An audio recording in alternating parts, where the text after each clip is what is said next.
In this video, I'm gonna share with you how to change the candle wick color on NinjaTrader. So just follow me and follow the steps. It's so easy and simple. So first of all, open NinjaTrader and let's zoom in here so you can see the wicks. As you can see, these are the wicks. The color is black, as you can see. So to change the color, all you have to do is right click, go to data series, then you have to go to this one, candle wick. Click on it like this, and you will see here color, candle wick color. Click on black, and you can choose any color from here. So let's choose, for example, this one, dark turquoise, and click on apply and click on OK. As you can see, the candle colors has been changed, as you can see here.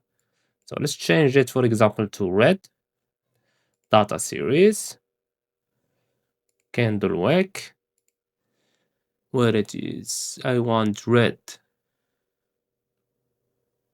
I think this is red. Apply and OK, as you can see. And that's it.